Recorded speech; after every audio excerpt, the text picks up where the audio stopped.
French revolution, और ये हमारा सेकंड पार्ट है जिसमें हम देखेंगे कि किस तरह से फ्रेंच रेवोल्यूशन अचानक भड़क उठी, उसका मुख्य रीजन क्या था, इस पार्ट में हम ये जानेंगे। और अब हम outbreak of the revolution. Video को बहुत ध्यान से देखना है, पूरा देखना है, उसके साथ साथ शेयर कीजिए वीडियो को और सब्सक्राइब कीजिए ताकि नेक्स्ट नोटिफिकेशन आपके पास अपने आप पहुंच जाए। अब देखते हैं आउटब्रेक ऑफ द रेवोल्यूशन, क्रांति के फूटने का कारण कि क्रांति कैसे फूटी। मई 1789, 5 मई 1789 में लुईस 16 ने असेंबली बुलाई, स्टेट जनरल्स क्या की, असेंबली बुलाई, स्टेट जनरल्स, ठीक है, क्या करने के लिए, फर्दर टैक्सेस को इंक्रीज करने के लिए। अब ये देखिए क्वेश्चन क्या उठता है कि उसने असेंबली क्यों बुलाई, सीधा भी तो टैक्स इंक्रीज कर सकता था। तो यहाँ क्या बताया गया है कि राजा को ये अधिकार नहीं है कि वो सीधा टैक्सेस को इंक्रीज कर दे, इसके लिए उसे असेंबली बुलानी पड़ेगी। और लास्ट असेंबली जो हुई थी वो 1614 में हुई थी, और जब से बर्बन फैमिली बनी थी तब से यही परंपरा चली आ रही है कि जब भी राजा को टैक्स बढ़ाना है तो उसे असेंबली बुलानी पड़ेगी। और इस असेंबली में आपके फर्स्ट स्टेट, सेकंड स्टेट और थर्ड स्टेट, फर्स्ट स्टेट से 300 पीपल आएंगे, सेकंड से 300 पीपल आएंगे और थर्ड से आपके 600 पीपल आएंगे। इन लोगों को बैठने के लिए इस तरह से सामने चेयर डली होती है, आमने सामने ये लोग बैठते हैं, लेकिन इन लोगों के बैठने के लिए कोई जगह नहीं है, ये यहाँ और यहाँ खड़े होते हैं, ठीक है। ये लोग अपने साथ 40,000 लेटर्स भी लेकर जाते हैं, कितना, 40,000 लेटर्स भी लेकर जाते हैं। अब राजा यहाँ टैक्सेस को इंक्रीज करने की बात करता है, राजा क्या कर रहा है, टैक्सेस को इंक्रीज करने की बात करता है। और यहाँ क्या होती है, वोटिंग होती है। जो फर्स्ट स्टेट है आपकी उसे 1 वोट का अधिकार है, जो सेकंड स्टेट है उसे 1 वोट का अधिकार है, और जो थर्ड स्टेट है उसे भी 1 वोट का अधिकार है, ठीक है। ये लोग क्या है, प्रतिनिधि हैं पूरे फ्रांस के। फ्रांस में थर्ड स्टेट के सभी लोगों के रिप्रेजेंटेटिव बनकर ये आए हैं, ये लोग रिप्रेजेंटेटिव हैं। इन सभी को एक एक वोट जो है दिया गया है। लेकिन जो ये थर्ड स्टेट के लोग हैं ये कहते हैं कि नहीं, डिमांड करते हैं, क्या डिमांड करते हैं, डिमांड करते हैं 1 मेंबर 1 वोट। क्या डिमांड करते हैं, 1 मेंबर 1 वोट। जो सोशल कॉन्ट्रैक्ट आपकी जो है उसके अकॉर्डिंग, जो रूसो की सोशल कॉन्ट्रैक्ट थी आपकी, उसके अकॉर्डिंग डेमोक्रेसी के रूल के आधार पर, डेमोक्रेसी के रूल के आधार पर ये कहते हैं कि हर व्यक्ति को 1 वोट मिलना चाहिए, जिससे आपका क्या हो जाएगा कि अगर ये लोग और ये लोग मिलकर वोटिंग करेंगे तो पता चलेगा ना कि क्या रिजल्ट निकले, क्योंकि ये जब लोग 2 वोट डाल देंगे तो इनके फेवर में तो कभी भी रिजल्ट नहीं आएगा। जब ये दोनों बराबर हो जाएंगे 300 300 600 और ये 600, तब कोई बात बनेगी, तब पता चलेगा कि क्या होना चाहिए। लेकिन राजा ने इसे मानने से इनकार कर दिया। लुईस 16 ने क्या कर दिया, इस बात को मानने से इनकार कर दिया। जैसे ही राजा ने इस बात को मानने से इनकार किया, जो थर्ड स्टेट है उसने मीटिंग को क्विट कर दिया। क्या कर दिया, मीटिंग को छोड़कर ये लोग चले गए। स्टेट के लोग जो क्या है, स्पोक्स पर्सन है, स्पोक्स पर्सन है किसके, थर्ड स्टेट के जो स्पोक्स पर्सन है वे लोग 20 जून को क्या करते हैं, 20 जून को पैलेस है आपका वर्सेल्स, वर्सेल्स के टेनिस कोर्ट में, टेनिस कोर्ट में क्या कह रहे हैं, वर्सेल्स के टेनिस कोर्ट असेंबल्ड होते हैं। क्या होते हैं, असेंबल्ड होते हैं, इकट्ठे होते हैं। कॉन्स्टिट्यूशन बनाना है, किसके लिए कॉन्स्टिट्यूशन बनाना है, इन्हें फ्रांस के लिए अब एक कॉन्स्टिट्यूशन बनाना है, असेंबल टू कॉन्स्टिट्यूशन। कॉन्स्टिट्यूशन बनाने के लिए इन्हें क्या होना है, असेंबल हुए हैं, किसके लिए बना रहे हैं, फ्रांस के लिए बना रहे हैं। कि अब जो है राजा की शक्तियों को नियंत्रित किया जाएगा, किससे? कॉन्स्टिट्यूशन के थ्रू किया जाएगा और हर व्यक्ति को अधिकार दिए जाएंगे। कि यहाँ जो लोग असेंबल हुए थे टेनिस कोर्ट में, उनके जो लीडर थे वो थे मीराबिऊ और एबे सीए। ठीक है, ये जो मीराबिऊ थे, देखिए आश्चर्य की बात है कि ये एक नोबल फैमिली से बिलोंग करते थे। क्या है कि मीराबिऊ जो है नोबल फैमिली से बिलोंग करते थे और एबे सीए जो है वो एक परिस्ट थे, यानी पादरी थे, यानी कलरगी से बिलोंग करते थे। ठीक है, और ये दोनों क्या थे? लीडर थे। किनके लीडर थे? ये आपके जो आपकी असेंबली इकट्ठे हुए लोग थे, जो असेंबल हुए थे लोग, कहाँ? टेनिस कोर्ट पे, और जिन्होंने शपथ ली थी। क्या शपथ ली थी? कि हम तब तक इस टेनिस कोर्ट से बाहर नहीं निकलेंगे जब तक कि क्या ना कर ले? कॉन्स्टिट्यूशन की स्थापना ना कर ले। हम इस असेंबली को खंडित नहीं करेंगे। कॉन्स्टिट्यूशन को ऑफ फ्रांस के संविधान की स्थापना ना कर ले। ठीक है, ये जो मीराबिऊ है ये नोबल फैमिली से थे, लेकिन नहीं चाहते थे कि फ्यूडल जो इनके जो ड्यूज थे, वो फ्यूडल ड्यूज जो थे उनसे फ्री रखा जाए। किनको? नोबल्स को। ठीक है, और जो प्रिस्ट थे उन्हें क्या है? जो प्रिस्ट थे इन्होंने पैम्पलेट्स निकाले थे। किस हिसाब से निकाले थे pamphlets? What is the third state? इस बारे में what is the third state के बारे में बताने के लिए इन्होंने क्या किया था? अपने पैम्पलेट्स छापे थे। इन्होंने मीराबिऊ ने जो असेंबल हुए लोग थे उन्हें जागरूक करने के लिए वहां स्पीचेस दी थी और इन्होंने क्या किए थे? पैम्पलेट्स डिस्ट्रीब्यूट किए थे कि थर्ड स्टेट क्या है। इसके साथ साथ जब ये असेंबल जो लोग थे वो कॉन्स्टिट्यूशन को बनाने में बिजी थे।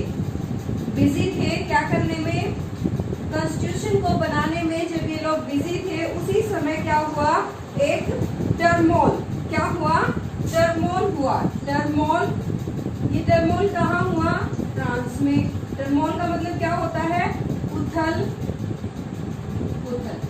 ठीक है, उथल पुथल हो गया। ये उथल पुथल क्या था भाई? क्या कह रहे हैं कि जो विंटर की जो रात थी, उस समय एक विंटर की रात थी, बहुत ठंड थी और लोगों को ये अफवाह लोगों में फैल गई कि जो राजा है उसने कुछ डकैतों को, इस डकैत को क्या कहा गया है? यहाँ जो डकैत है उन्हें कहा गया है ब्रिगेड्स। और जो मैनोर है, मैनोर कौन होते हैं? मैनोर होते हैं जागीर। जो जागीर थी, उस जागीर को बचाने के लिए जागीरदारों ने क्या किया? ब्रिगेड्स को। ये ब्रिगेड्स क्या हैं? ब्रिगेड्स जो हैं आपके वो होते हैं डकैत, यानी डाकू। इन डाकुओं को जो है राजा ने हायर कर लिया है। क्या करने के लिए हायर किया है? क्या करने के लिए? जो पकी हुई जो फसल है, हार्वेस्टेड जो फसल है, उनकी पकी हुई जो फसल खेतों में खड़ी है उसे रौंदने के लिए। ठीक है, घोड़ों के पैरों से उसे रौंदने के लिए ये अफवाह लोगों में फैल गई। एक दूसरा और पहला रीजन कालाबाजारी होनी शुरू हो गई। जो ब्रेड आती थी, जो बेकर्स हैं, वो बेकर्स क्या करते थे? उन्हें स्टोर कर लेते थे ज्यादा दाम में बेचने के लिए। तो जो महिलाएं थी, जो वीमेंस थी, लंबे समय तक कतारों में खड़ी रहती थी और जब अंत में कई घंटों के बाद उन्हें मना कर दिया जाता था कि ब्रेड दुकान में नहीं है और उन्हें पता होता था कि ब्रेड अंदर शॉप में रखे हैं, तो उन्होंने उन बेकर्स के ऊपर हमला शुरू कर दिया। और जब ये अफवाह फैली तो यहाँ के जो पीजेंट्स हैं, जो किसान हैं, उन्होंने क्या कर दिया? महलों पर आक्रमण करना शुरू कर दिया। ये महल क्या है? यहाँ चेटेक्स एक शब्द दिया है आपको। क्या शब्द दिया है? चेटेक्स, CHA, चेटेक्स।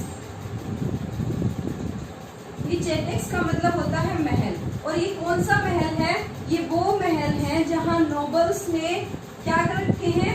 कागजात रख रखे हैं। कौन से कागजात रख रखे हैं?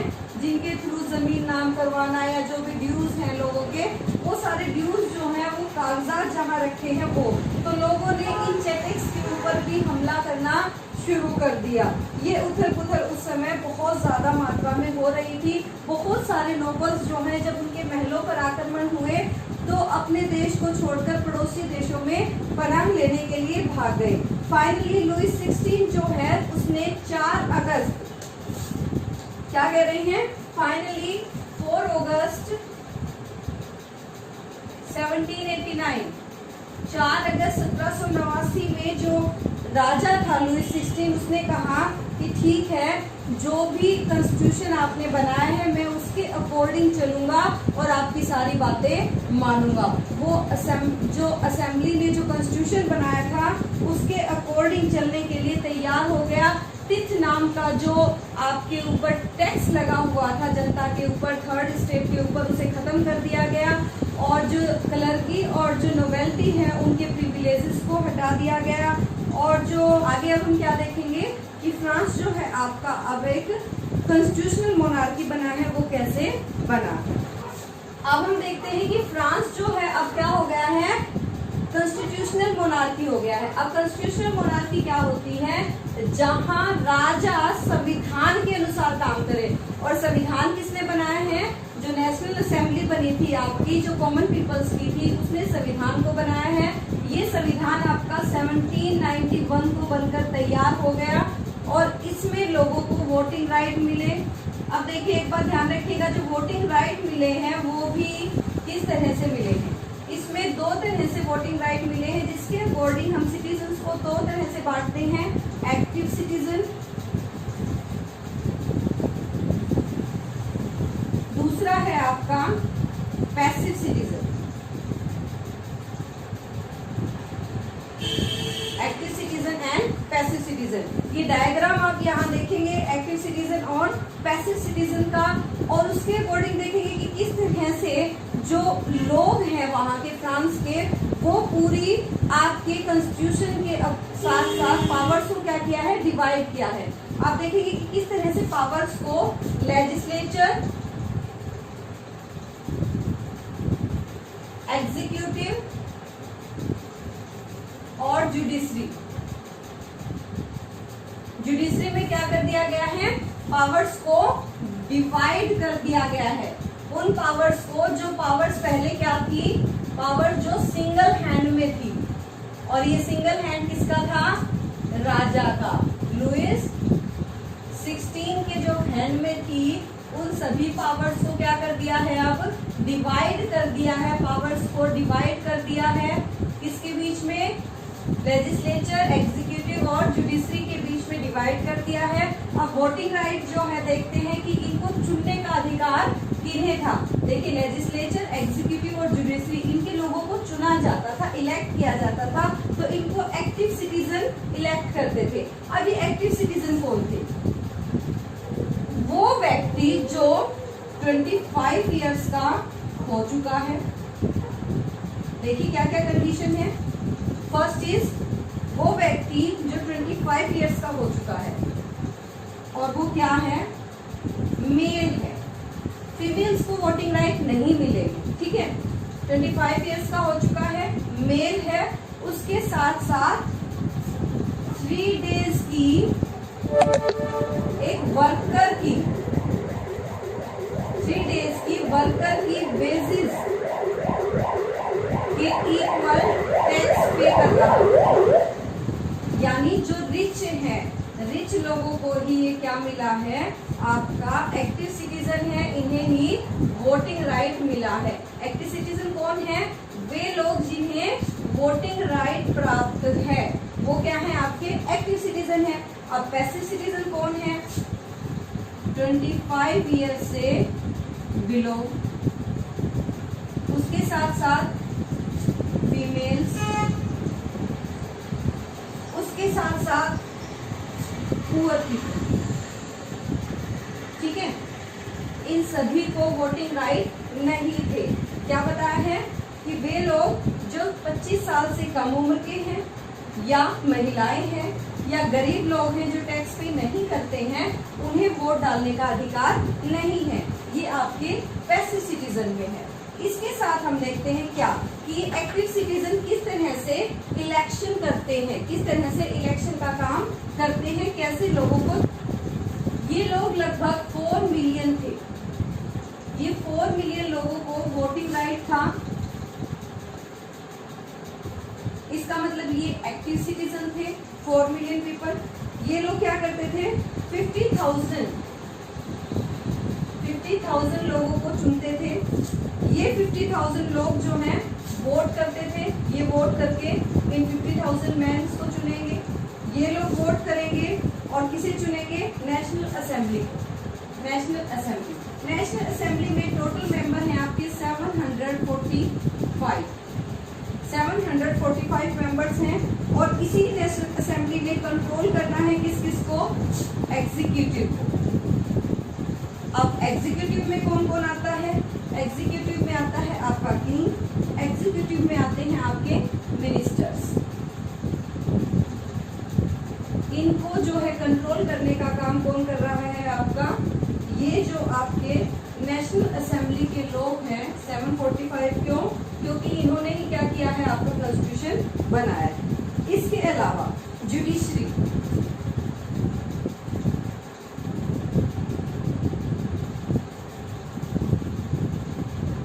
जुडिशरी जो है आपकी, ये जो जज का चुनाव होता है, जो आपका जज चुना जा रहा है, इस जज को कौन चुन रहा है, ये जो एक्टिव सिटीजन है, ये डायरेक्ट वोट के थ्रू इसे चुन रहे हैं। क्या कर रहे हैं, डायरेक्ट वोट के थ्रू जुडिशरी के जज को चुन रहे हैं। अब बच गया आपका लेजिस्लेचर का काम आपको पता है, कानून बनाना होता है, ठीक है ना, कानून बनाना। तो कानून कौन बना रहा है, कॉन्स्टिट्यूशन का निर्माण किसने किया है, कॉन्स्टिट्यूशन किसने बनाया है, नेशनल असेंबली। तो नेशनल असेंबली इनडायरेक्टली आपकी क्या है, लेजिस्लेचर, ठीक है। तो लेजिस्लेचर, एग्जीक्यूटिव और जुडिशरी, सबके ऊपर कंट्रोल किनका है, आपके इन 5,000 पीपल्स का, प्लस एक्टिव सिटीजन जो 4 मिलियन पीपल हैं इनका। ये सभी लोगों के ऊपर इन एक्टिव सिटीजन्स का क्या है, कंट्रोल आपको साफ दिखाई दे रहा है। अब क्या है, अब इसमें ये जो कॉन्स्टिट्यूशन बना, इसमें कुछ मुख्य बातें बताई गई हैं, कुछ सिंबल्स दिए गए, ठीक है। इन सिंबल्स में सबसे पहले है चार्टर ऑफ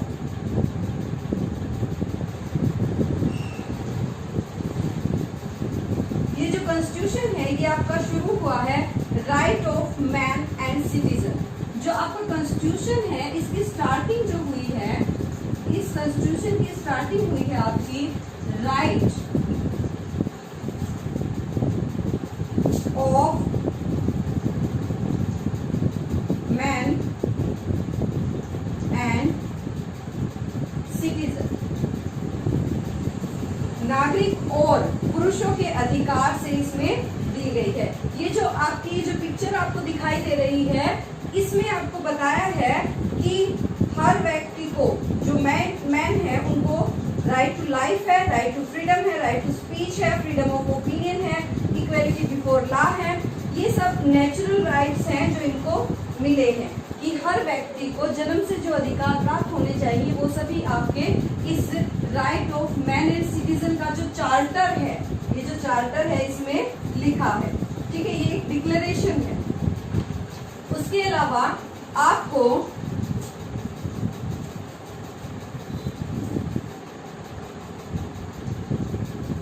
इसके अलावा, इस टैबलेट के अलावा आपको कुछ पॉलिटिकल सिंबल दिए गए हैं, जिनमें आ दे रही है, ये प्रतीक है आपकी फ्रीडम की। किसकी है, फ्रीडम की। ये प्रतीक है कि अब जो है जंजीरें टूट गई हैं और लोग स्वतंत्र हो रहे हैं। उसी के साथ आप देखेंगे एक रोड, ये एक पॉलिटिकल सिंबल बनाया गया है। ये क्या है, ये यूनिटी का प्रतीक है आपका। क्या कह रही है, strength lies in the unity, strength lie in unity. यानी इसमें जो लकड़ियां अलग अलग दिखाई हैं, इनको एक एक करके तोड़ना आसान है, लेकिन इन सबको इकट्ठा तोड़ना बहुत ही मुश्किल है। ये क्या दिखाई है? स्ट्रेंथ लाई इन यूनिटी। उसके बाद आपको एक ट्राइंगल है, उस ट्राइंगल में एक आई दिखाई, ठीक है, और उस आई के चारों तरफ दिव्य किरणें दिखाई दे रही हैं। आई आपकी सभी इग्नोरेंस के जो क्लाउड्स हैं, इग्नोरेंस के जो क्लाउड्स हैं, क्लाउड ऑफ इग्नोरेंस, जो लाइट ऑफ नॉलेज आपको जो है प्रदान करेगी, आपको लाइट ऑफ नॉलेज प्रदान करेगी। इसके साथ साथ आप देखेंगे कि एक स्क्रिप्चर दिखा रखा है। ये इस तरह से एक और आकृति दिखाई है इन्होंने, इस तरह से ये आकृति दिखाई है।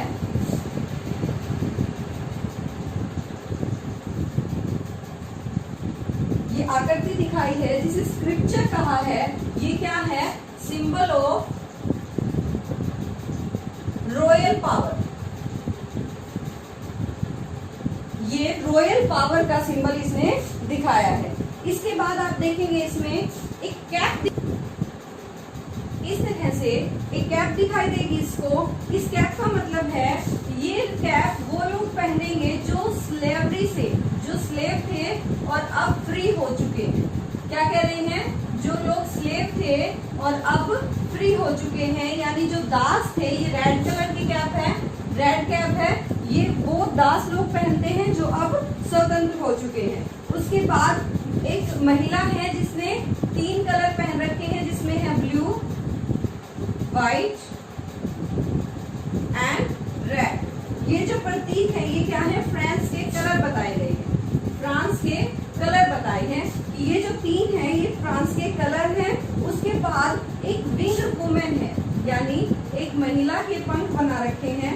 इस तरह से एक महिला बनाई है आपकी, और उस महिला के हाथ में एक जादुई छड़ी है, और उस महिला के ये पंख बनाए हैं जिसे विंग वुमन कहा है। ये क्या है? Personification of law, personification